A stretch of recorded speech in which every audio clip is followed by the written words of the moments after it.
જય શ્રી કૃષ્ણ. સર્વ વૈષ્ણવોને મારા ભગવત સ્મરણ. અજ્ઞાનતિમિરાંધસ્ય જ્ઞાનાંજન શલાકયા ચક્ષુરુન્મિલિતમેન તસ્મૈ શ્રી ગુરવે નમઃ. શ્રી ગોવર્ધનનાથ કી જય, શ્યામ સુંદર શ્રી યમુને મહારાણી કી જય, શ્રી વલ્લભાધીશ કી જય, શ્રી ગુસાઈજી પરમ દયાલ કી જય, શ્રી ગોકુલનાથ કી જય, શ્રી હરિરાયજી મહાપ્રભુની જય, શ્રી ગર્ગશંકરાચાર્યજીની જય. એમાબેન ગુજરાતી, જય શ્રી કૃષ્ણ. સ્વાગત છે આપનું. રમેશભાઈ ચાંગાણી, જય શ્રી કૃષ્ણ. હંસાબેન પટેલ, જય શ્રી કૃષ્ણ. કોમલબેન રાહુલભાઈ, જય શ્રી કૃષ્ણ. વિનોદભાઈ ગજ્જર, જય શ્રી કૃષ્ણ. ભાવનાબેન નિકુંજભાઈ, જય શ્રી કૃષ્ણ. સ્વાગત છે સર્વ વૈષ્ણવજનોનું. વૈષ્ણવ શ્રી ગર્ગ સંહિતા શ્રી બળભદ્ર ખંડ અધ્યાય આજે 8મો લેવાના છીએ, પરંતુ વૈષ્ણવો કાલે થોડોક અવાજ ક્રેક થતો હતો એટલે 7મો અધ્યાય છે આપણે બરાબર સાંભળી ન શક્યા, એટલે જ્યાંથી આપણે છોડ્યો છે ત્યાંથી શરૂઆત કરી અને 8મા અધ્યાયની અંદર પ્રવેશ કરીશું. તો વૈષ્ણવો પછી અખાડામાં જઈ અને મલ્લ યુદ્ધ માટે કંસની સમક્ષ બધા લોકોને દેખતા જ ભગવાન બલરામ અને શ્રી કૃષ્ણચંદ્રે ચાર મુષ્ટિ કુલ શલ અને તોષલને બહુ ભેગા કર્યા. શ્રી કૃષ્ણના આ કાર્યો જોઈ અને કંસ દુર્વચનોના દ્વારા તેનો તિરસ્કાર કરવા લાગ્યા. વળી ભગવાન શ્રી કૃષ્ણ કૂદી અને કટુભાષી કંસના અતિ ઊંચા મંચ પર ચડી ગયા. તરત જ મૃત્યુના સમાન શ્રી કૃષ્ણને પોતાની સામે આવેલ જોઈ અને કંસ મંચ પરથી ઉઠ્યો અને ભગવાનની ભર્ત્સના કરતા તેણે તે જ વખતે ઢાલ અને તલવાર છે હાથમાં ઉઠાવી લીધી. શ્રી કૃષ્ણે તરત જ ઢાલ તલવાર લીધેલા કંસને બળપૂર્વક પોતાની પ્રચંડ ભુજાઓથી પકડી લીધો.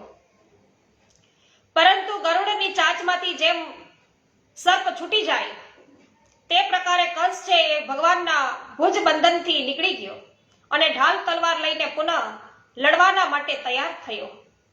ભગવાન શ્રી કૃષ્ણ અને કંસ બંને મંચ પર આવી ગયા અને વેગપૂર્વક એકબીજા પર આક્રમણ કરતા શોભવા લાગ્યા. પછી કંસ ઉછળી અને 100 હાથ ઉપર આકાશમાં ચાલ્યો ગયો. ત્યારે ભગવાન શ્રી કૃષ્ણ પણ તે જ પ્રમાણે ઉછળી અને બાજ પક્ષીને પેઠે કંસને છે પકડી લે છે. કંસ પુનઃ શ્રી કૃષ્ણના હાથમાંથી છૂટી અને નાસી ગયો. ત્યારે ત્રિલોકને ધારણ કરનારા શ્રી કૃષ્ણે ફરીથી પોતાના પ્રચંડ ભૂદંડોથી તેને પકડી લીધો અને આમ તેમ ઘુમાવી અને મહાઆકાશથી ઊંચે મંડપ પર અહીંયા મંચ પર છે એ પછાડ્યો. જેમ વીજળી પડવાથી વૃક્ષ તૂટી જાય છે તે પ્રકારે કંસના પડતા જ મંચના થાંભલા તૂટી પડ્યા. વ્રજ સમાન વજ્રના સમાન કઠોર દેહવાળો કંસ નીચે પડ્યો. એકવાર તેને કંઈક વ્યાકુળતા થઈ, પણ તે ફરીથી એકદમ ઉઠ્યો અને મહાત્મા શ્રી કૃષ્ણની સાથે ઝૂઝવા લાગ્યો. ભગવાન શ્રી કૃષ્ણે પોતાની ભુજાઓથી પકડી અને તેને મંચ પર પછાડ્યો અને તેની છાતી પર ચડી બેઠા. જ્યારે તેમણે તેનું મસ્તક પકડી અને કેસ ખેંચતા મંચની નીચે અખાડામાં નાખ્યો, પછી સર્વના આધાર સ્વરૂપ અનંત પરાક્રમશાળી સનાતન પુરુષ ભગવાન સ્વયં વેગપૂર્વક મંચ પરથી કૂદી અને કંસના પર પડ્યા. આ રીતે બંનેના પડવાથી પૃથ્વી કંઈક નીચે ધસી ગઈ અને સમગ્ર પૃથ્વી મંડળ 3 ઘડી પર્યંત થાળીની જેમ છે કંપવા લાગી. કંસના પ્રાણ નીકળી ગયા. સર્વના દેખાતા જેમ ભૂમિ પર પડેલા ગજરાજને સિંહ ખેંચતો હોય તે જ પ્રમાણે કંસના શરીરને ઘસડવા લાગ્યા. લોકો કહેવા લાગ્યા, ઓહો, કેટલા આશ્ચર્યની વાત છે કે વેર ભાવે પણ સ્મરણ કરનારો કંસ પણ તે ભગવાનના સારૂપ્યને પામ્યો. કંસનું મૃત્યુ થયેલું જોઈ અને તેનો નાનો ભાઈ તરત જ ઢાલ તલવાર લઈને ત્યાં આવ્યો. તેમના પર બળભદ્રની દ્રષ્ટિ પડી અને તેમણે મુગ્ધગર છે લઈ અને સર્વત્ર પ્રહારો કરતા સૌને ધરાશાયી કરી નાખ્યા. ત્યારે દેવતાઓની દુંદુભીઓ વાગવા લાગી. સર્વત્ર જય જયકારના ધ્વનિ થવા લાગ્યા. દેવતાઓએ પુષ્પ વૃષ્ટિ કરી. વિદ્યાધરીઓ નૃત્ય કરવા લાગી અને વિદ્યાધર, ગંધર્વ અને કિન્નર ભગવાનનું યશોગાન કરવા લાગ્યા. પછી ભગવાન શ્રી કૃષ્ણે સર્વને આશ્વાસન આપી અને માતા પિતાને બંધનથી મુક્ત કર્યા અને ઉગ્રસેનને રાજ્ય સોંપી દીધું.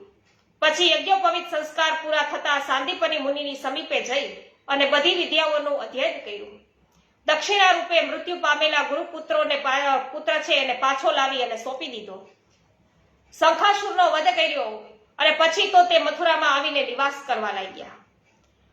વ્રજની વ્યથાને દૂર કરવાના માટે ભગવાને ઉદ્ધવજીને ત્યાં મોકલ્યા અને પછી સ્વયં ત્યાં જઈ અને રાસ મંડળમાં શ્રી રાધાજી અને ગોપીજીઓને દર્શન કરાવ્યા. રાસમાં ઋભુ ઋષિને મુક્તિ આપી. પછી મથુરામાં મથુરા નરેશના જેવા કાર્યો કરતા હોવા છતાં તેઓ બિરાજ્યા અને બલરામજીએ પણ કોલાસુરનો છે એ વધ કર્યો. બલરામજીએ કોલાસુરનો વધ કર્યો અને મથુરા નગરીમાં શુભ આગમન કર્યું. આ પ્રકારે ભગવાન શ્રી કૃષ્ણ અને બલરામની હજારો પવિત્ર અને ભાતીગળ લીલાઓ મથુરામાં પણ થઈ. તો આ પ્રમાણે શ્રી ગર્ગ સંહિતામાં શ્રી બળભદ્ર ખંડના શ્રી પ્રાવિપાક મુનિ અને દુર્યોધનના સંવાદમાં શ્રી કૃષ્ણ અને શ્રી રામની મથુરા લીલાનું વર્ણન આ નામનો 7મો અધ્યાય પૂરો થયો. શ્રી કૃષ્ણ કન્હૈયા લાલ કી જય. વ્રજભાઈ કંડોરિયા, પાવતીબેન ઠુમર, સ્વાગત છે આપનું. હેમાબેન ગુજરાતી, જય હો, સ્વાગત છે. ગોપાલભાઈ ઘુમલિયા, ગોપાલભાઈ અને કાંતાબેન ઘુમલિયા, અરવિંદભાઈ ભંડેરી, રંજનબેન લુણાગરિયા, સર્વ વૈષ્ણવોનું સ્વાગત છે. હા, હું વિચારતી હતી કાલે કે જ્યારે પણ સમય મળે છે તરત જ લાઈવ થઈ જાય છે કૃષ્ણાબેન, અને હમણાં 2-4 દિવસથી લાઈવ નથી થયા. હું કાલે જ વિચારતી હતી કે આપ કહી રહ્યા છો કે ઘણા દિવસ બાદ આજે સત્સંગનો અનેરો આનંદ છે લેવા મળ્યો. સુખ કહ્યા ન જાય સત્સંગના. જય હો કૃષ્ણાબેન, સ્વાગત છે. જયશ્રીબેન પટેલ, સ્વાગત છે. કુસુમબેન, આપનું પણ સ્વાગત કરું છું. કંટેશ્વરિયા કુસુમબેન, વિનોદભાઈ, જય હો. વિઠ્ઠલભાઈ ગોંડલિયા, સ્વાગત છે. જય હો. રમેશભાઈ,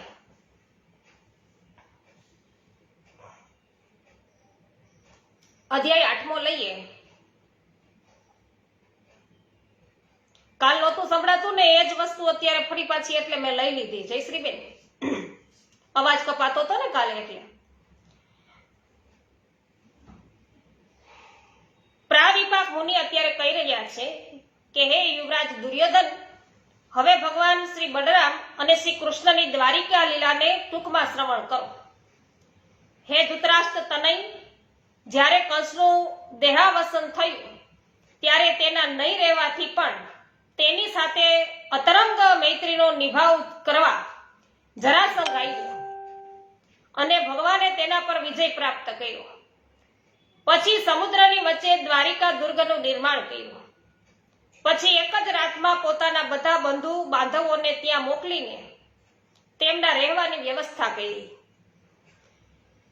કાલય વનના આવવાથી મુચકુંદ દ્વારા તેનો વધ કરાવ્યો અને પછી બલરામજી અને શ્રી કૃષ્ણ બંને પ્રવર્ષણ પર્વત પર ગયા અને ત્યાંથી દ્વારિકા પ્રસ્થાન કર્યું. બ્રહ્મલોકથી પાછા આવેલા રાજા રેવતે રત્ન આદિ આભૂષણોથી અલંકૃત કન્યા રેવતીને લઈને આગમન કર્યું અને પ્રતાપી બલરામજીના હાથોમાં તેને વિધિસર સમર્પણ કરી. પછી રાજા રેવત તપ કરવાના માટે બદ્રિકાશ્રમ ચાલ્યા ગયા.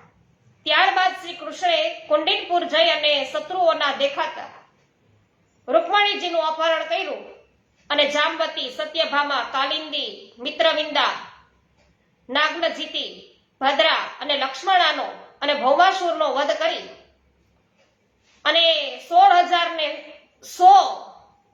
રાજકન્યાઓ છે એનું પાણી ગ્રહણ કર્યું.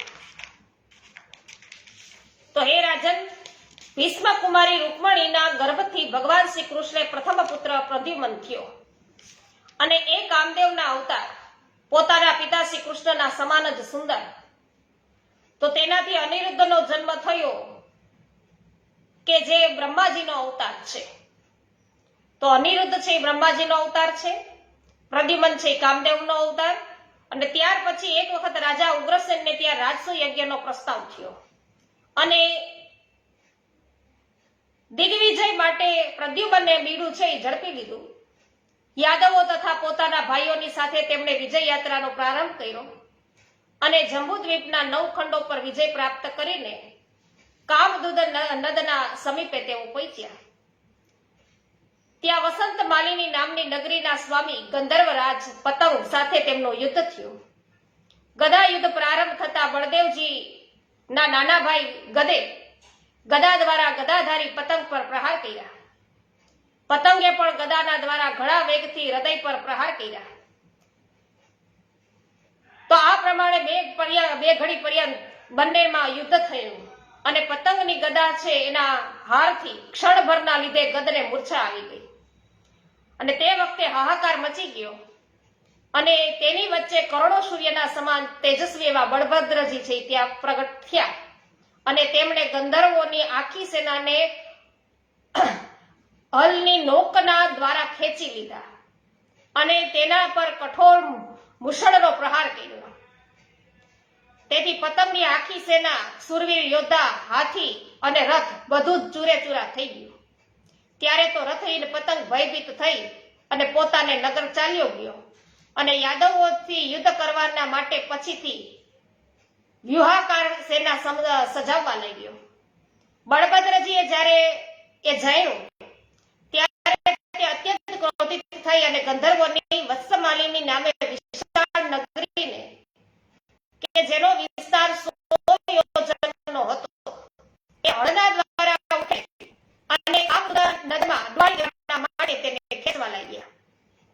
નદીના મહેલો અને ઘરો પડવાનું શરૂ થઈ ગયું. ચારે કોર હાહાકાર મચી ગયો. સમસ્ત નગરી સમુદ્રમાં ચક્કર ખાતી વાકી નાવની જેમ ઘૂમવા લાગી. એ જોઈને ગંધર્વરાજ પતંગ છે ભયભીત થઈ ગયો અને પોતાના ગંધર્વ ભાઈ બંધુઓની સાથે હાથ ધરી બળભદ્રજીની સમક્ષ ઉપસ્થિત થઈ ગયો અને તેમને વિસ્મ કરવાના દ્વારા નિર્માણ 2 લાખ વિમાન, 4 લાખ હાથીઓ, 1 કરોડ અશ્વો અને 10 કરોડ સુવર્ણ તથા દિવ્ય રત્નોનો ભાર બળદેવજીની સેવામાં છે સમર્પણ કર્યો અને પ્રદક્ષિણા કરી અને તેમને પ્રણામ કર્યા. પછી સામને છોડવા માટે બલરામજી અહીં તમારા હસ્તિનાપુરમાં કે પધાર્યા.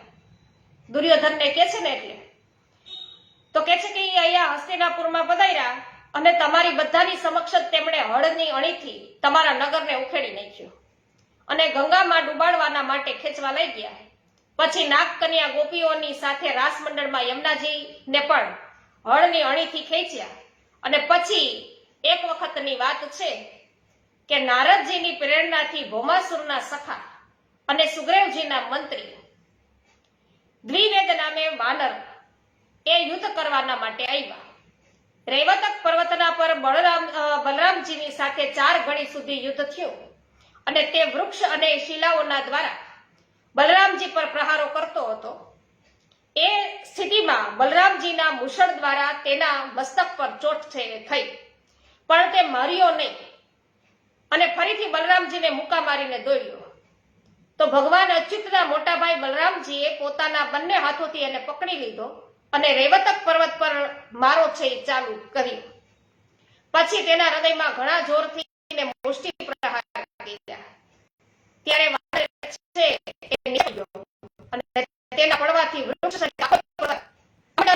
ધ્રુજવા લાગ્યો. હે પ્રિય દુર્યોધન, પછી પાંડવોની સાથે તમારા લોકોનો યુદ્ધોનો ઉદ્યોગ આ સાંભળી અને બલરામજી તીર્થયાત્રાને બહાને નાગરિકો અને બ્રાહ્મણોને સાથે લઈ અને દ્વારિકાની પ્રદક્ષિણા કરી અને નગરીની બહાર નીકળ્યા. પછી તેમણે સિદ્ધાશ્રમ અને પ્રભાસમાં સ્નાન કર્યું. પશ્ચિમ દિશામાં રહેલ સરસ્વતી, પ્રતિશ્રોત્રા, સૌદ્ધવારણ્ય, જંબુમાર્ગ, ઉત્પલાવર્ત, અર્બુદ, આબુ, હેમવંત અને સિંધુ નદના પૃથક છે એમાં સ્નાન કર્યું અને પછી બિંદુસર, ત્રિતકૃપ, સુદર્શન, અત્રિતીર્થ, ઔષનન, અગ્નેય, વાયવ, સૌદાસ, ગૃહતીર્થ અને શ્રાદ્ધદેવ આદિ તીર્થોમાં સ્નાન કર્યું અને પછી ઉત્તર દિશામાં જઈને કૈલાસ, કરવીર, મહાયોગ, ગણેશ, કૌબેર, પાકજ્યોતિષ, રંગવલી, સીતારામ આદિ ક્ષેત્ર, ચિત્રદેશ, વસંત તિલક, દર્શાન, ભદ્ર, કુર્મતીર્થ, પુષ્પમાળા, ચિત્રવર્ણ, ચંદ્રકાંત, નૈષ્ટર્યસ અને મનુ પર્વત, ચક્ષુ, કામશાલિની, કામવન, વેદે ક્ષેત્ર, સીતા, પૃથુતીર્થ, તપોભૂમિ, લીલાવતી, વેદનગર, ગાંધર્વ, શક્ર, ભીમરથી, શ્રી જાહ્નવી, કાલિંદી, હરિદ્વાર, કુરુક્ષેત્ર, મથુરા અને પુષ્કર આદિ તીર્થોમાં સ્નાન કર્યું અને પછી ત્યાંથી સંભલગ્રામ અને શુકરક્ષેત્ર સૌરોમાં ગયા. એ પ્રકારે તીર્થોની યાત્રા કરતા સાક્ષાત શંકરષણ શ્રી બલરામજી નૈમિષારણ્યમાં ગયા. તો બલરામજીને પધારેલા જોઈ અને સોનક આદિ મુનિઓએ ઊભા થઈ અને તેમને પ્રણામ કર્યા અને તેમની અર્ચના કરી. ત્યાં વેદવ્યાસજીના શિષ્ય રોષ હર્ષણજી વિરાજમાન હતા. તેઓ ઊભા થયા નહીં.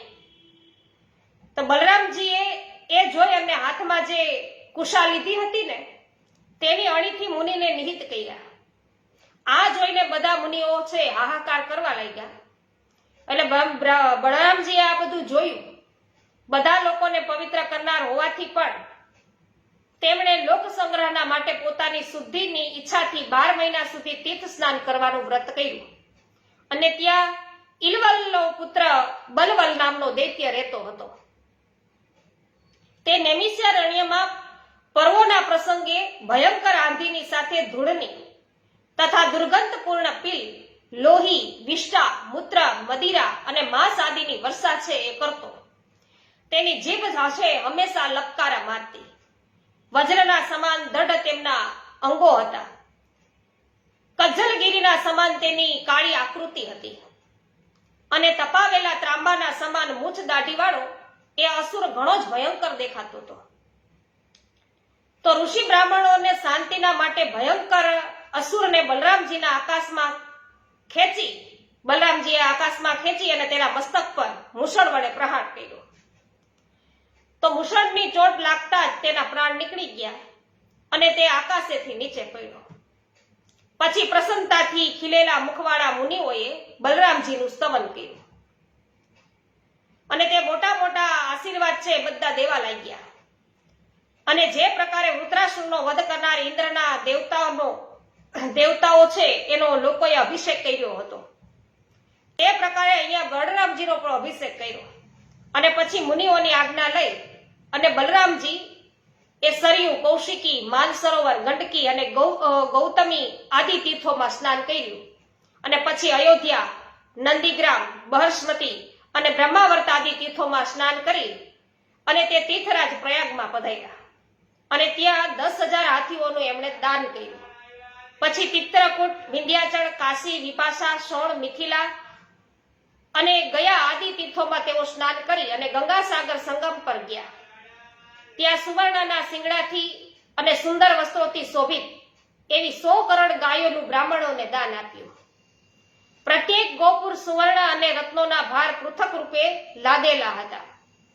પછી ત્યાંથી દક્ષિણ દિશામાં જઈ અને ક્રમશઃ મહેન્દ્ર આદિ પર્વત, સપ્ત ગોદાવરી, વેણી, પંપા, ભીમરથી, સ્કંદ ક્ષેત્ર, શ્રીશૈલ, વેંકટ, કાચી, કોરી, શ્રીરંગ, વૃષભાદી, સમુદ્ર સેતુ, કૃતમાળા, ત્રામણી, મલિયાચળ, દક્ષિણ સિંધુ, ફાલ્ગુની તીર્થ, પંચાક્ષર, ગોકર્ણ, સુપારક, તાપી, પયોષણી, નિર્વિંધ્યા, દંડક, રેવા, માહિષ્મતી અને અવંતિકા આદિ તીર્થોના સ્વયં ભગવાન શંકરષણે છે સેવન કર્યું અને તત્પશ્ચાત તમારી સહાય અર્થે એટલે કે દુર્યોધનની મદદ અર્થે કુરુક્ષેત્રમાં પધારશે, એટલે હવે આવશે. તો એ મને બળભદ્રજીના પરમ પાવન તીર્થયાત્રા ચરિત્ર તમારી સમક્ષ મેં વર્ણન કર્યું છે. હે કૌરેન્દ્ર, આ બધા પાપોનો નાશ કરનાર સર્વ કલ્યાણકારી પવિત્ર પ્રસંગ છે. હવે તમારે બીજું શું શ્રવણ કરવું છે એ મને કહો. તો લગભગ બધા જ તીર્થો છે વૈષ્ણવ એનું વર્ણન આમાં આવી ગયું છે. તો આ પ્રમાણે શ્રી ગર્ગ સંહિતામાં શ્રી બળભદ્ર ખંડના શ્રી પ્રાક વિપાક મુનિ અને દુર્યોધનના સંવાદમાં શ્રી રામકૃષ્ણની દ્વારિકા લીલાનું વર્ણન આ નામનો 8મો અધ્યાય છે પૂર્ણ થયો. શ્રી કૃષ્ણ કન્હૈયા લાલ કી જય. દિનેશભાઈ સંચાળા, જુલીબેન સખરેલિયા, આપનું સ્વાગત છે બંનેનું. નીતાબેન પટેલ સ્વાગત છે, પોસ્ટ શેર કરવા બદલ આભાર. વિનોદભાઈ ગજર જય હો. ગીતાબેન સૂચક, ધ્યાનવીબેન, આરોભાઈ સર્વનું સ્વાગત છે. એમાબેન ગુજરાતી, જય હો. મુકેશભાઈ અઘેરા, સ્વાગત છે.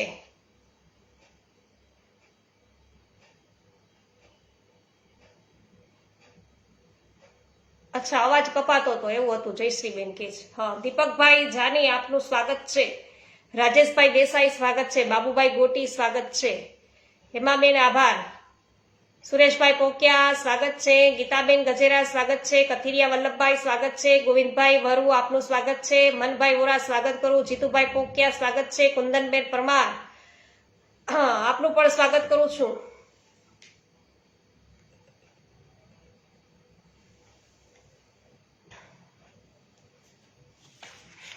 ત્યારબાદ આપણે અધ્યાય છે 9મો લઈએ છીએ. દુર્યોધને પૂછ્યું કે હે મુનિ, ભગવાન બળભદ્રજીએ નાગકન્યા ગોપીઓની સાથે યમુનાજીના તટ પર ક્યારે વિહાર કર્યો હતો? એટલે પ્રાવિપાક મુનિ એવું બોલ્યા કે એક વખતની વાત છે.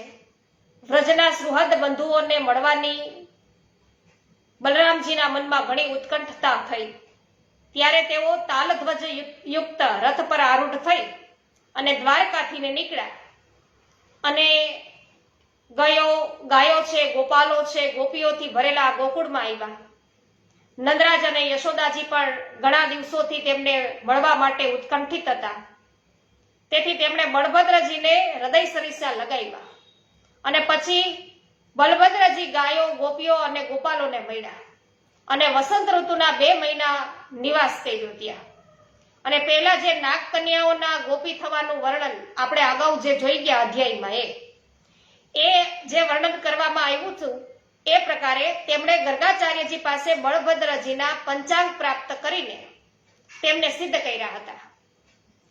તો તેમના પ્રભાવથી બળભદ્રજીએ પ્રસન્ન થઈ અને કાલિંદીજીના તટ પર તેમની સાથે રાસ મંડળમાં રાસ ક્રીડા કરી.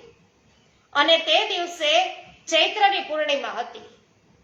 તો અરુણ વર્ણના પૂર્ણ ચંદ્ર ઉગી અને સમગ્ર વનને પોતાના રંગબેરંગી કિરણોથી રંજિત કરતા હતા. શીતળ પવન કમળના મકરંદ અને પરાગ લઈને સર્વત્ર મંદ ગતિથી પ્રવાહિત થતા હતા.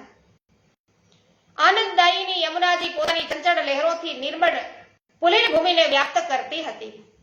કુંજોની પ્રાંગણ ભૂમિ વિવિધ નિકુંજ પુંજોથી શોભતા તથા સુંદર પલ્લવો અને પુષ્પોની પરાગથી આવૃત હતા. મોર અને કોયલ મધુર ધ્વનિથી મુખરિત વ્રજભૂમિ અત્યંત શોભતી હતી. બલરામજીના પગમાં નુપુરના મધુર ધ્વનિ થતા હતા. ચમકતા મણિઓના કડા, કરધની, કેયુર, હાર, કિરીટ અને કુંડળોથી તે અલંકૃત હતા. તેમના વદન પર કમળદળની છટાછઈ છવાઈ રહી હતી. એ નીલાંબર ધારણ કરેલા હતા અને તેમના વિમળ કમળ જેવા નેત્રો હતા. એવા બલરામજી યક્ષિણીઓની સાથે યક્ષરાજની જેમ રાસમંડળમાં ગોપીઓના દ્વારા ઘેરાયેલા વિરાજિત હતા. પછી વરુણના દ્વારા પ્રેરિત વારુણી દેવી વૃક્ષોના કોટરોમાંથી પ્રગટ થઈ અને એવું કહેવા લાગ્યા, એ પુષ્પાવસનની સુગંધથી સમગ્ર વન છે સુગંધિત થયું. મધુના લોકથી મધુકર પુંજ મધુર ગુંજન કરવા લાગ્યા. વારુણી પાનથી મદ વિહવળ કમળદનના સમાન વિશાળ અને અરુણ નેત્રવાળા બલરામજી છે એમના અંગો પ્રેમાવસ્થથી ચંચળ થયા.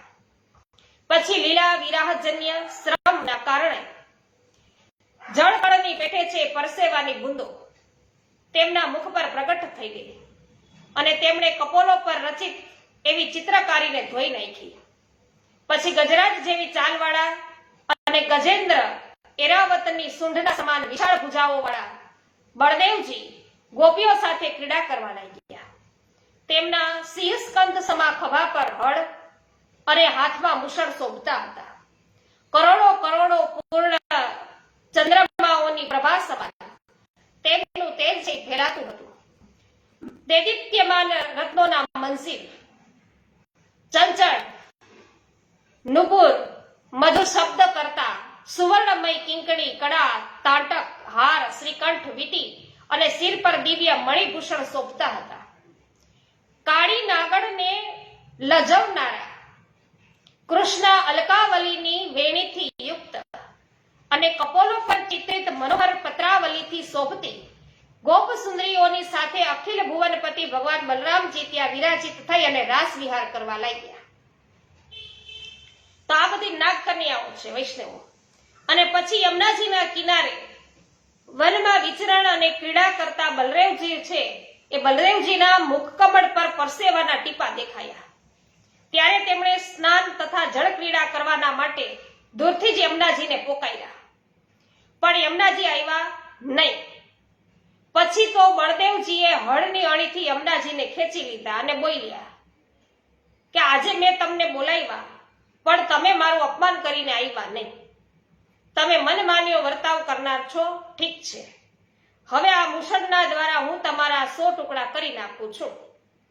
યમુનાજીને જ્યારે બલરામજીએ આ પ્રકારે ધમકાવ્યા, ત્યારે યમુનાજી તો અત્યંત ભય માની અને તેમના ચરણ કમળોમાં પડ્યા છે અને એવું બોલ્યા કે હે લોકાભિરામ રામ, હે સંકર્ષણ બળભદ્ર, હે મહાબાહો, હું આપના અસીમ પરાક્રમને જાણતી નહોતી. આપના એક જ મસ્તક પર સકળ પૃથ્વી ખંડ મંડળ સરસવ સમાન પડી રહે છે. હું આપના પરમ પ્રભાવથી અજ્ઞાત છું અને આપના શરણમાં આવી છું. આપ તો ભક્ત વત્સલ છો, તો મને છોડી દો. આ પ્રમાણે પ્રાર્થના કરતા ગોપરાજ બળભદ્રજીએ યમુનાજીને છોડી દીધા અને હાથણીઓ સાથે ગજરાજની પેઠે તેઓ જળ ક્રીડા કરવા લાગ્યા.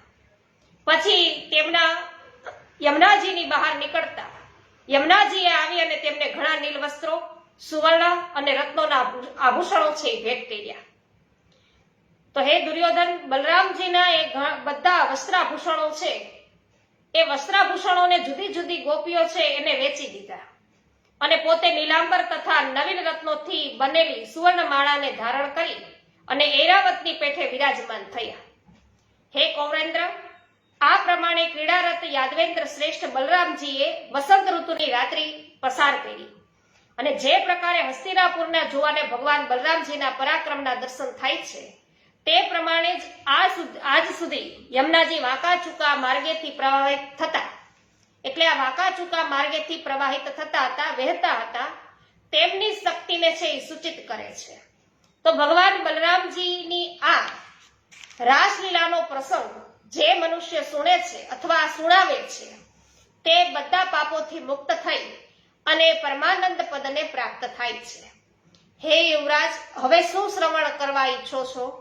તો આ પ્રમાણે શ્રી ગર્ગ સંહિતામાં શ્રી બળભદ્ર ખંડના પ્રાપી વિપાક મુનિ અને દુર્યોધનના સંવાદમાં શ્રી બલદેવજી છે એમની રાસલીલાનું વર્ણન આ નામનો 9મો અધ્યાય છે અહીંયા પૂર્ણ થયો.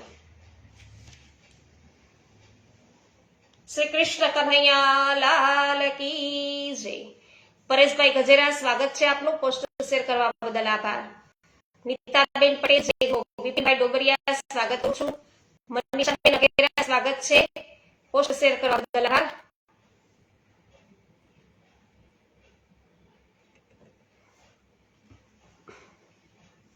જયંતિભાઈ પેશીવાડિયા, કંચનબેન પટેલ, આપનું પણ સ્વાગત છે. શ્રી ગોવર્ધનનાથ કી જય. શ્યામ સુંદર શ્રી યમુને મહારાણી કી જય. શ્રી વલ્લભાધીશ કી જય. શ્રી ગોસાઈજી પરમ દયાલ કી જય. શ્રી ગોકુલનાથ કી જય. શ્રી હરિરાયજી મહાપ્રભુની જય. સર્વે વૈષ્ણવોને મારા જય શ્રી કૃષ્ણ. વિનોદભાઈ જય હો. જયશ્રીબેન કે છે ઘડીક અવાજ ગયો હતો પણ પાછું ચાલુ થઈ ગયું એટલે કઈ વાંધો ન આવ્યો. સરસ, ચાલો.